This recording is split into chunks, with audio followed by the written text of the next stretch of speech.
Situation काफ़ी ख़राब है। जितना आप सोच कर जाते हैं उससे ज़्यादा ख़राब है। बहुत सारे एरियाज तक हमारी एक्सेस ही नहीं है, लोगों तक पहुँच ही नहीं पाए। ना गवर्नमेंट पहुँच पाई है, ना इदारे पहुँच पाए हैं, ना तंजीमें पहुँच पाई हैं। वहाँ से इन्फॉर्मेशन अच्छी नहीं आई, क्योंकि वहाँ पे पानी का फ्लो आया और वो बहुत तेज़ आया, हर चीज़ को बहा के ले गया। वो तो बिल्कुल उन्होंने चटियल मैदान बना दिया वहाँ। चौधरी परवेज़ अली जब तक नहीं चाहेगा तब तक पंजाब हुकूमत नहीं गिरेगी। अगर चौधरी परवेज़ अली ने कोई खुफिया डील कर ली तो फिर पंजाब हुकूमत चली जाएगी। सबसे पहले तो पुश्ते तोड़े ना, बंद तोड़े। डेरों ने जो अपनी ज़मीनें बचाने के लिए जो बंद बनाए हुए उनको तोड़ें, ताकि 15-20 दिन के अंदर, 25 दिन के अंदर या चले महीने के अंदर पानी निकल जाए। अगला चैनल कौन सा ज्वाइन कर रहे हैं और कब कह दें?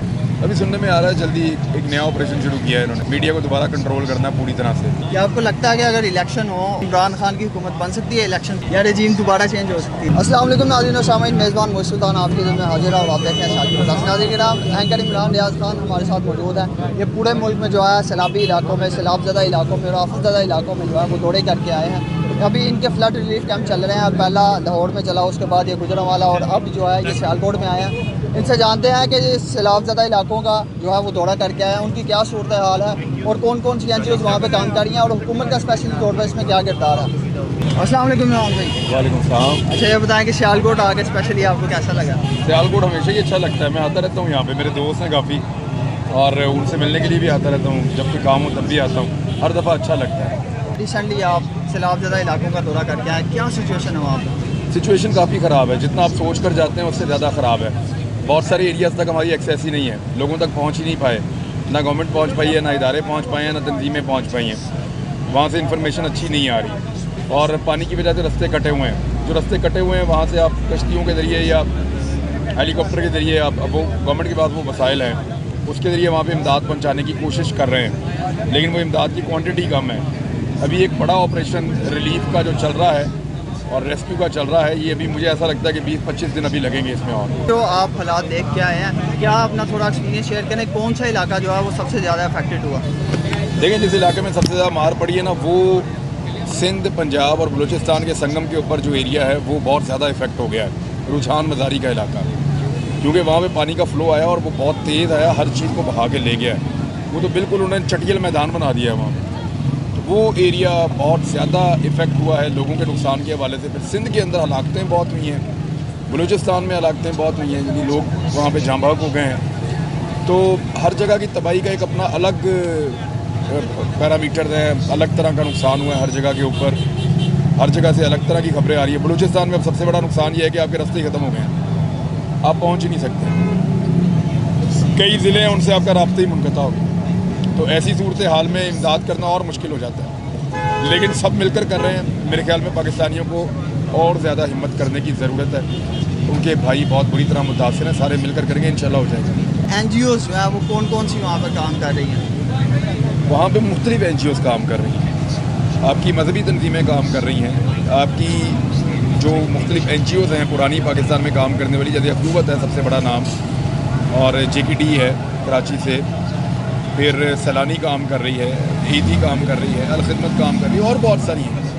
हाफिज़ साहब के लोग काम कर रहे हैं, बेशुमार लोग काम कर रहे हैं। तो इस तरह एक मल्टीपल जो मुख्तलिफ जमातें हैं या ग्रुप्स हैं वो मिलकर जब काम करते हैं तो यूनिफाइड एफर्ट होती है और उसमें फिर कामयाबी के इम्कान ज़्यादा होते हैं। अच्छा, मुख्तलिफ जमातों का बंच जो है वो तो काम कर रहा है। इसके अलावा आप देखें कि हुकूमत की उधर स्पेशली तौर पर क्या तवज्जो है? हुकूमत सिंध तो बड़े बड़े दावे करती है कि आपने फ़लाँ दिन ये कर दिया, ये कर दिया। नहीं, हुकूमतों का इतने वसाइल ही नहीं है और सिंध हुकूमत ने तो ये कहकर हाथ खड़े कर दिए कि इतनी बड़ी तबाही इससे पहले कभी आई ही नहीं। तो हम कोशिश कर रहे हैं और ये बहुत बड़ा डिज़ास्टर है और ये वो इस तरह की उन्होंने बातें की हैं। तो मुझे लगता है कि हुकूमतों के बस से बाहर है, पूरे पाकिस्तान को मिलकर मदद करनी पड़ेगी। जो फ़ॉरेन डोनर्स हैं बैरून मुल्क, मुख्तलिफ ममालिक या अक़वाम मुत्तहिदा या उनकी तंजीमें, उन सबको चाहिए कि हेल्प करें।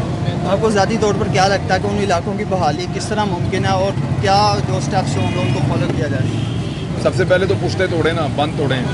वो डेरों ने जो अपनी ज़मीनें बचाने के लिए जो बंद बनाए हुए उनको तोड़ें, ताकि 15-20 दिन के अंदर, 25 दिन के अंदर या चले महीने के अंदर पानी निकल जाए।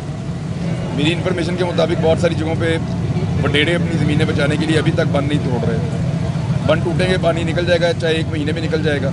अगर बंद ना टूटे ना तो ये पानी अगर चंद महीने खड़ा हो गया तो ज़मीनें बंजर होने का भी खदशा है।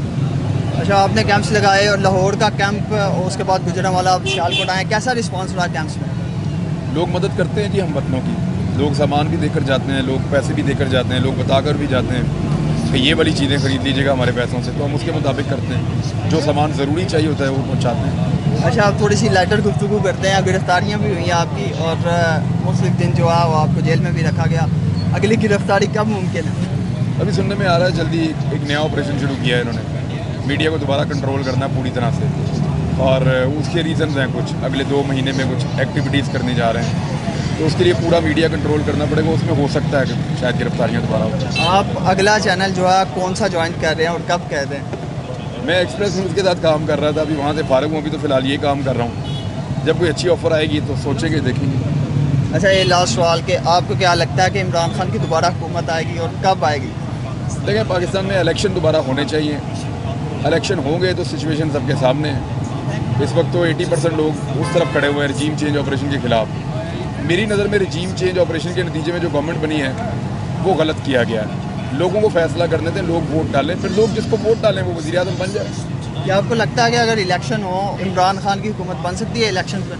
आपका क्या ख्याल है वैसे इस दफ़ा? या रजीम दोबारा चेंज हो सकती है? नहीं, आपको इस दफ़ा क्या लगता है? तो वही इलेक्शन इसी तरह का रिजल्ट आएगा। धांधली की नहीं जा सकती, क्योंकि लोग अब वोट डालते नहीं है, सिर्फ वोट का ध्यान भी रखते हैं। जैसे हम यहाँ बैठे हुए हैं ना, ये गले पड़े हुए हैं, सामने लोग इसमें पैसे डालते हैं, तो यहाँ पे कितने सारे लोग खड़े हुए हैं, हम भी बैठे हुए हैं, हम इस पर ध्यान भी रख रहे हैं कि पैसे इधर उधर ना हो जाए। तो इसी तरह लोग अपने वोट का ध्यान भी रखते हैं। पंजाब हुकूमत के बारे में आपने थोड़े दिनों पहले प्रोडिक्शन की कि पंजाब हुकूमत ख़तरे में लग रही है, तो उसके बारे में कल ही मैंने बात की थी इस पर। ये खबरें आ रही है मुख्तलिफ जगहों से कि वो 10 बंदे जो काफ लीग के उनको मैनेज करने की कोशिश की जा रही है, लेकिन चौधरी परवेज़ अली जब तक नहीं चाहेगा तब तक पंजाब हुकूमत नहीं गिरेगी। अगर चौधरी परवेज़ अली ने कोई खुफिया डील कर ली तो फिर पंजाब हुकूमत चली जाएगी। अच्छा, आखिर में मैच भी चल रहा है पाकिस्तान इंडिया पाकिस्तान का, क्या उसके बारे में कमेंट करेंगे? और इस दफ़ा बैटिंग विकेट है, सवाल वो मेरे ख्याल में जब तक आप इसको चलाएंगे तब तक तो मैच खत्म हो गया होगा, लेकिन बैटिंग विकेट है, मुझे लगता है कि ज़्यादा बड़ा स्कोर होगा। और पाकिस्तान ने अगर दूसरी पारी में, ये मैं पहले आपको बता रहा हूँ, अगर दिल्ली से क्रिकेट खेली तो ये स्कोर पूरा भी हो जाएगा। चलें, बहुत बहुत शुक्रिया, थैंक यू सो मच।